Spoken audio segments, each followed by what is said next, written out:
You're listening to the Audacious Church podcast. This message was recorded live at our Chester campus.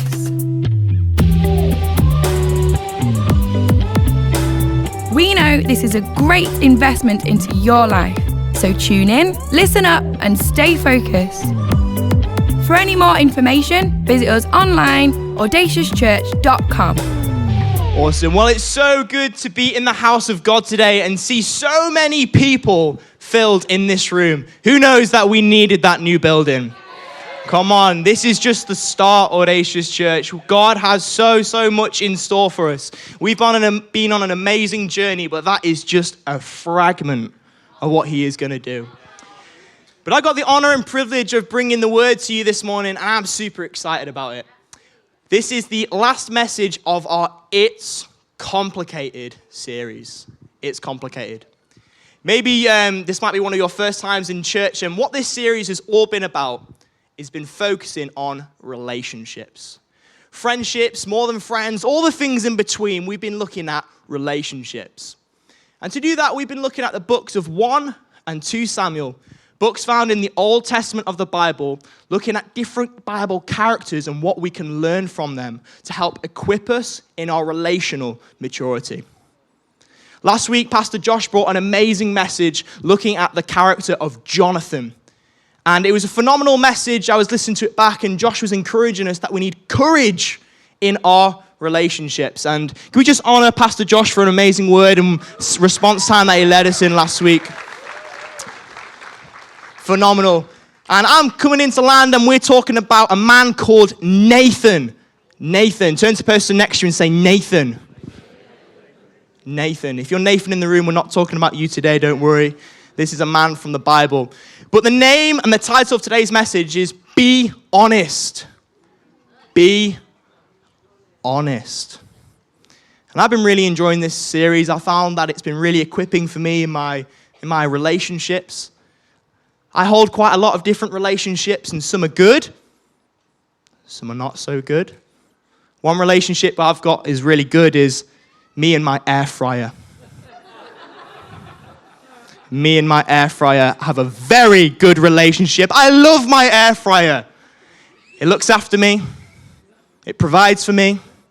It makes me smile. I love my air fryer. I realized how much I love my air fryer and how good our relationship was when I had to cook without my air fryer. Oh my word. I had to cook sausages without an air fryer under the grill. And it took me probably the best part of my weekend to make sure those sausages were cooked all the way through. It took ages. But a relationship which I struggle with, and that's not going so well, is me and onions.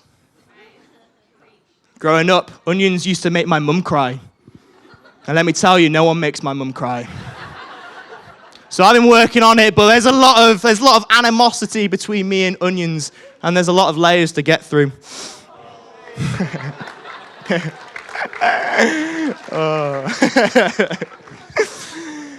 But relationship with things that are abstract are quite easy. It's me and this thing. I either have a good relationship with it or I don't. And when we put people in the mix, that's when relationships can be amazing, but also complicated.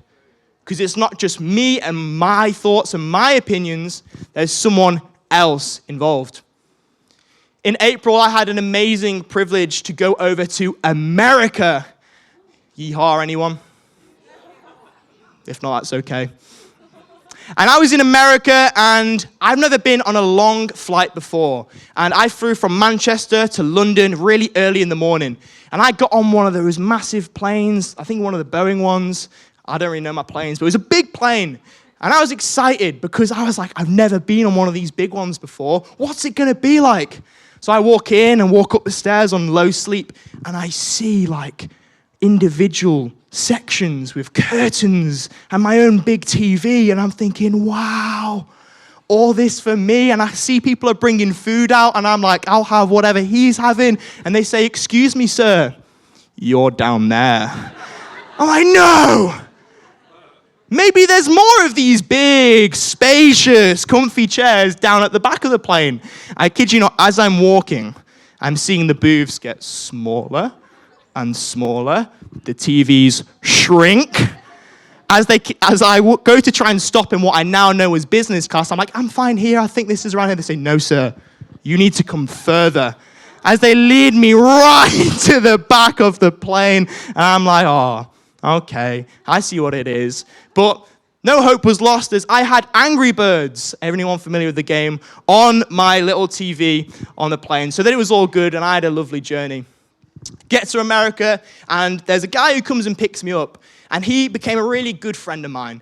And he was kind of looking after me while I was out in America, and he would always ask me this question, sometimes once, sometimes twice, sometimes 3 times a day. He'd say, Dan, what do you want to eat? And that is a great question because I love food. I love food. But for me, I love people more. So I'm kind of like, whatever you want, I'm happy with that. We'll go for that. And by the 4th day, I had had more burgers than days I'd been there. And I was feeling large. I was feeling sluggish and slow. And it got to the 4th day and he said, Dan, what do you want to eat? And I'm like, oh, should I be honest with him? Do I tell him the truth? And I thought, I can't tell an American I don't want a burger. That feels rude. So I was like, I'm all right. Whatever you want, I'll have it. And it got to the 6th day. And I said to him, right, this is the moment. I've got to be honest. I just couldn't do it anymore. I needed something clean, something fresh. I needed something green. I not had any vegetables in 6 days. And I said, mate, I'm sorry. Please, can we just have anything but a burger? And he said, Dan, thank you for being honest with me. I've been struggling this week. I thought all you wanted was burgers. Thank you for being honest. And we sat down and we had some carrot sticks that day and felt a lot better. But all it took was just a little bit of honesty in our relationship for me to have a much better rest of my trip, much better rest of my journey. And church, what I want to say today is that honesty is really important. Honesty is important. Over the past few weeks in this series, we've been looking at relationships. And I think if one of the key things we've looked at is that all of us in this room, every one of us wants real, life-giving, effective relationships. We want something more than that's just a conversation on a Sunday. We want something more than people just telling us the nice things or just telling us what we want to hear. We want something more, and what that is we want people to be honest. For us to have real relationships, effective relationships, we need to be honest. Turn to the person next to you and say, be honest. Like I said, we're picking up a story in 2 Samuel chapter 12. Some honest conversations in the room. You can hold those for the foyer. We don't have enough protective services for anything that might break out. You can. But we're looking at a guy called Nathan. Nathan was a prophet. And we're looking in 2 Samuel 12 at the prophet Nathan's relationship with King David. Nathan and David, they were really good friends. They were 2 people who grew up in the same time, had known each other a long time, and there was relationship between them. That's really key. The prophet Nathan, his role was to be one of the counselors to King David. And what that meant is King David had given him permission to speak and be honest to him. And what we read here in 2 Samuel chapter 12 is there's a situation that's occurred. Whilst King David's army had gone out fighting, what King David had done is he'd had an affair with a lady called Bathsheba, whilst her husband was out fighting. Then what happened is King David had the man, her husband, Bathsheba's husband, killed while he was out fighting. And nothing had been spoken about what had happened until what we read here in 2 Samuel chapter 12. It says this, the Lord sent Nathan to David. When he came to him, he said, there were 2 men in a certain town, one rich, the other poor. The rich man had a very large number of sheep and cattle, but the poor man had nothing except one little ewe lamb he had bought. He raised it and grew it up with him and his children, shared in his food, drank from his cup, and even slept in his arms. It was like a daughter to him. Now a traveler came to the rich man, but the rich man refrained from giving him one of his own sheep, one of his own cattle to prepare a meal. Instead, he took the ewe lamb that belonged to the poor lamb, took this one that the poor man had brought up. Oh, I've just lost where I am. He took the poor lamb. Verse 5, David burned with anger against the man and said to Nathan, as surely as the Lord lives, the man who did this must die. He must pay for that lamb 4 times over because he did such a thing and had no pity. Then Nathan said to David, you are that man. You are that man. What Nathan's done here is he's provided an illustration to David for what has happened and what his actions have done. And in this moment, what Nathan has done as the honest friend he is he's brought honesty into his relationship with King David. He's walked up to the king and said, what you've done, it's wrong. But this was really important in David's life. In the Bible, it talks about that David, this is the only time it describes this about a person, is David was a man after God's own heart. But we see in this situation that David was after his own heart. So what the prophet Nathan did in this moment is he came, brought his honesty, and offered a course correction for King David. Tried to bring him back in line with where he should be walking and where his heart should be facing. Nathan was honest. And what I want to encourage you with this morning, church, is that we all need Nathans in our lives. We all need honesty from others. We all need it. And this example here might sound a little bit scary. And what honesty is truth. Okay? And what that means is that when something's good and you're doing something well, someone's honest and speaks that over you. This example here is the second interaction between the prophet Nathan and King David. The first interaction, prophet Nathan is honest with David, 2 Samuel chapter 7, and speaks a word that says, God will establish your kingdom, David, and make your name great. He's honest with him about what God has said to him and speaks life over David. So that means that King David knows that when Nathan brings this word, that it is genuine, that it is truth. And church, I want to encourage you, we need people in our lives that bring us on the right course, that maybe call us out when we're not doing something quite right. But those are the people as well who, when you need that championing and encouragement, that they say, you are fearfully and wonderfully made, and you're doing an amazing job, you're gifted, and keep going. Because you know when those people say it, that they mean it. That you know that they mean it. We need honesty from others.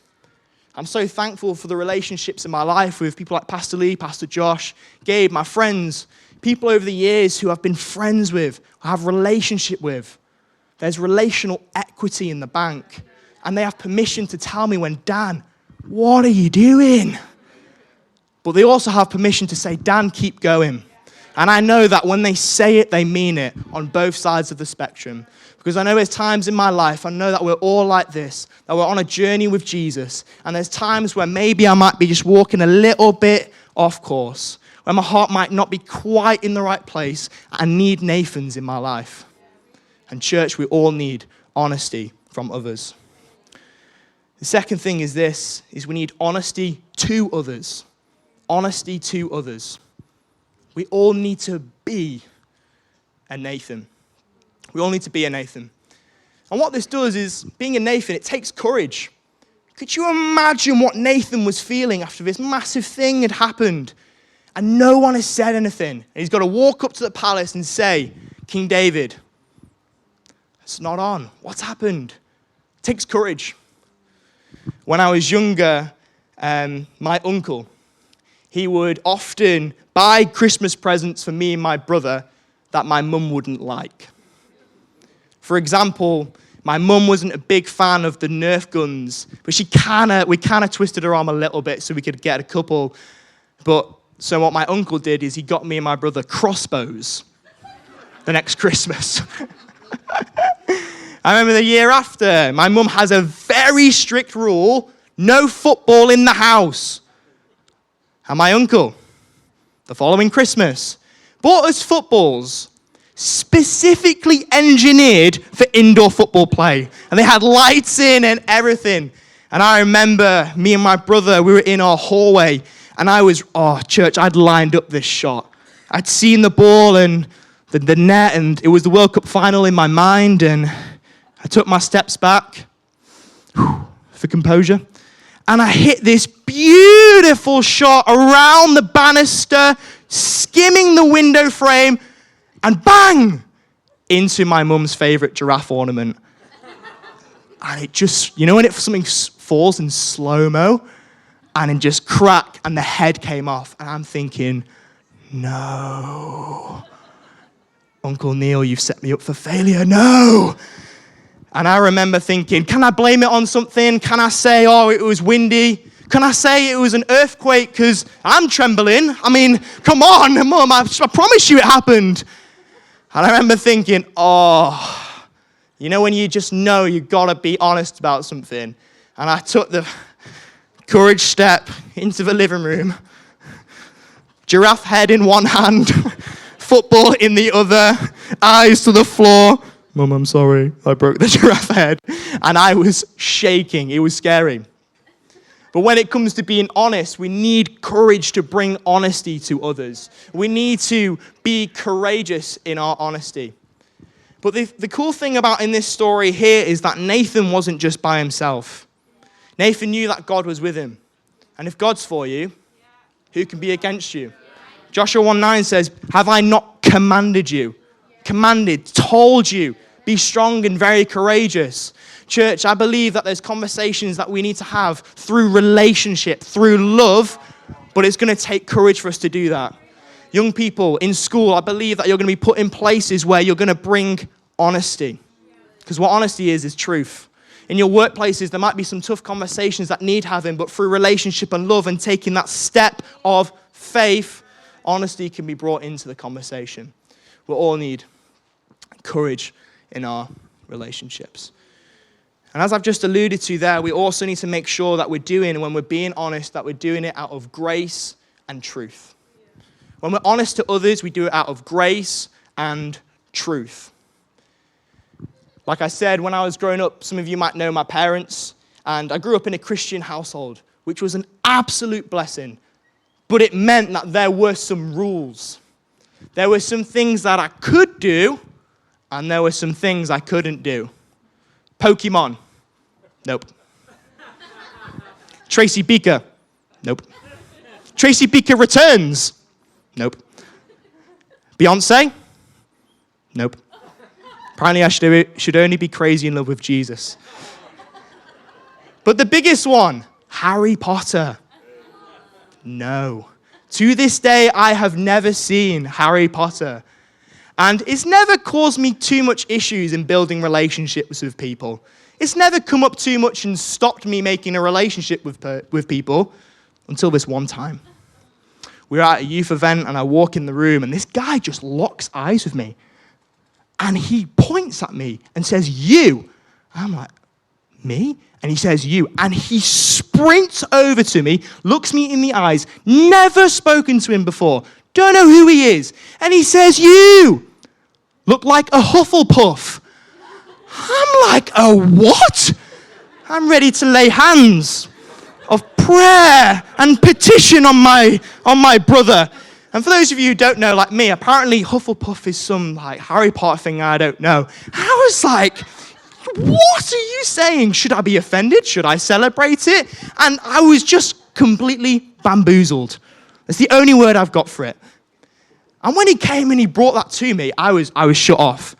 I was like, oh my word, I'm ready, I'm defending as this guy insulted me. And what this guy had done in this situation is he brought honesty, because apparently I did look like it.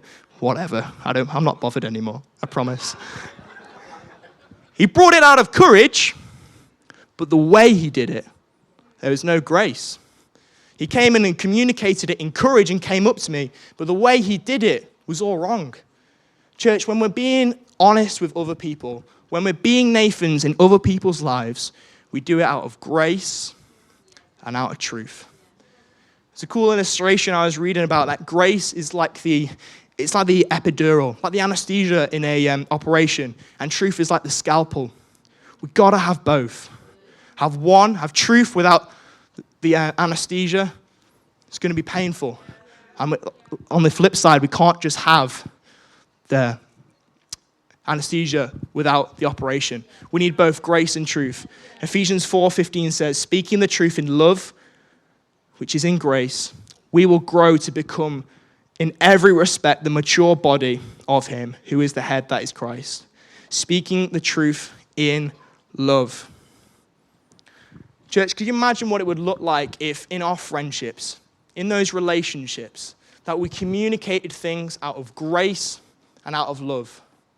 Could you imagine how effective, how deep, how powerful our relationships would be if we had Nathans in our lives for us and we were Nathans back to them, doing it out of relationship with them, out of friendship, but also doing it out of grace and truth. We need honesty from others.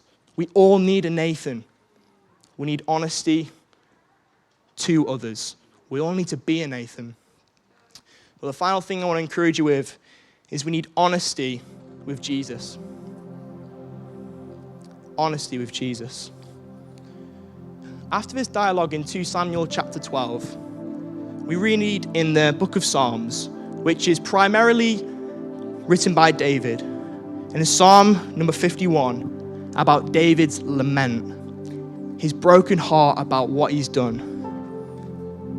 And what Nathan's honesty creates in David is honesty with God.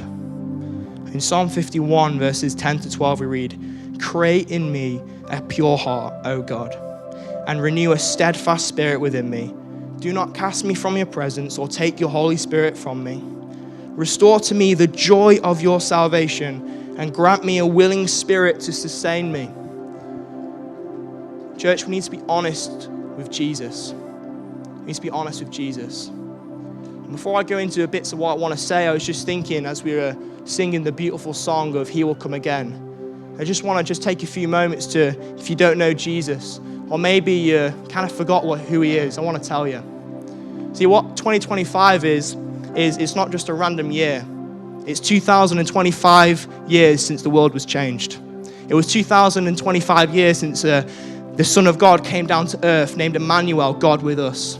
2025 years since the course of history was about to be changed. It talks about in the years that Jesus grew up, the Son of Man, but also fully Son of God, that he grew in wisdom, stature, favor with God, favor of man. Luke 2:52. And then it says that when he came to 30, he got baptized by his cousin John, drove into the wilderness, and the devil himself tried to tempt him. After 40 days, 40 nights of tempting him, he was not shaken, he was not moved, and he was propelled out of the wilderness, ready to start his ministry, healing the sick, restoring sight to the blind, telling demons that were in people, go in the name of Jesus. Because Jesus is the one who this is all about. Relationships with other people are great, but it's relationship with the Most High, which is the most important. Church, we need our relationship with Jesus to be honest. And he didn't just do that. After 33 years on this planet, at one of the times where humanity had figured out one of the most painful ways to die, that is when Jesus came to die. Died on a cross, went down into hell for 3 days, came back to life with the keys of sin and grave, sin and death, came up and declared that it is finished. He declared that he has overcome the world. So church, it doesn't matter what you're going through, Jesus has overcome. He's overcome it. It is finished, it is done. So you might have something going on in your life. You might be stressed. You can be honest with Jesus because he's overcome the world. You might have something that's painful in your life. Don't worry, you can be honest with him because he's overcome the world. Church, when we're honest with Jesus, when we bring our truth to him, he speaks his truth on us. When you might be feeling weak, you know that you are strong. Jesus is bigger than your problem. He's calm in your worry. He's strong when you're unsure, wise in your confusion, steadfast in your doubt. You can be honest with Jesus. He is not concerned about your worry. When you're not sure if Jesus exists, it doesn't make him disappear, it makes him draw near, because he is not worried about your doubt. He's not concerned or intimidated by what's going on in your life. All he wants to do is draw near and be with you. Trust Jesus. You might be feeling weak this morning. 1 John 2:14 says, you are strong. Jesus' word lives in you, and you have overcome the evil one. You might be feeling shame, but in Romans 10:11 it says there's no shame or condemnation in those who are in him. Church, we can trust in Jesus. Let's be honest with him, because when we invite him into our life, when we speak truth over to him, he speaks the real truth onto us. Thank you for listening to this Audacious podcast. For any more information, visit us online, audaciouschurch.com. We'd love for you to join us at one of our campuses, Manchester, Chester, or online, every Sunday, 10 a.m. and 12 p.m.